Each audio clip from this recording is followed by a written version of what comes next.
And to learn more about this topic, our reporter Linh Hương sat down to interview Mr. Mario Singh, a world-renowned Forex expert and also founder and CEO of Fullerton Markets in Singapore. Let's take a listen.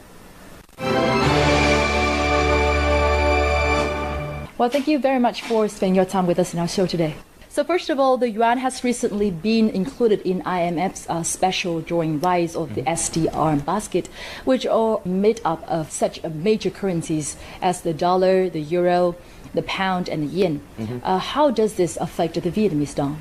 The policy actually comes in October of next year, which is another probably 9-10 months away. So for China, it's actually a vote of confidence for the currency to be finally included in the SDR. But for Vietnam, I don't think it's going to affect it too much. Although I think if the Chinese yuan were to fall, Vietnamese dong is more or less slightly pegged to the Chinese currency because there's just so much trade that's happening within China and Vietnam. If the U.S. Federal Reserve increases the interest rates on the dollars, what will be the prospects of the dong? Let's assume that the United States actually will start hiking rates. What is going to happen in the emerging nations is that it's going to be a lot of capital flow that is going to be moving out of the emerging nations and back to the United States.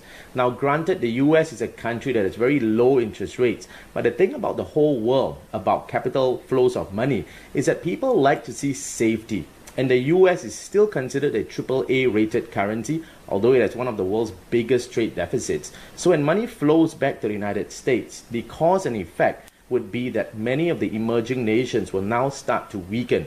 We've seen that happen in Malaysia, we've seen it happen in the Thai baht, we've seen it happen in the Indonesian rupiah. So this is something the government of Vietnam has got to look out for, to try and strike a balance between money flowing out and back to the United States, which could cause the Vietnamese currency to actually weaken a little bit.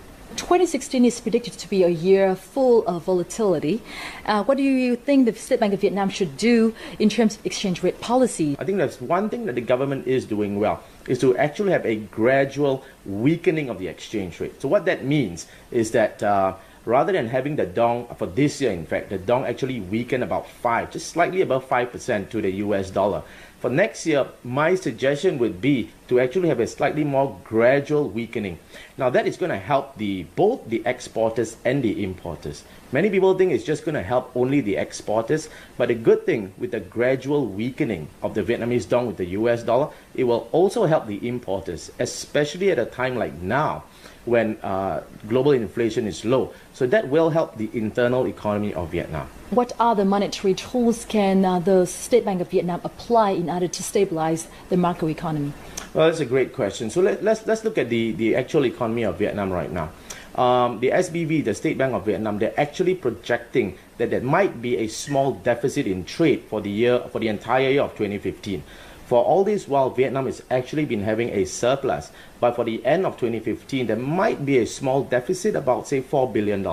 So how would the country actually start balancing this trade deficit? Well, there's a couple of ways. Two of the top ways, number one, would be actually to issue bonds. So if you were to issue bonds, you're now drawing capital in which they are able to balance that deficit. Number two, which is something I feel that they will be doing slightly more, would be the attraction of FDI, which is something the government is doing really well. So these are the two tools that the State Bank of Vietnam can do, and I personally feel that they will be doing more of drawing FDIs into the country. Thank you very much for joining our program today. Thank you for having me.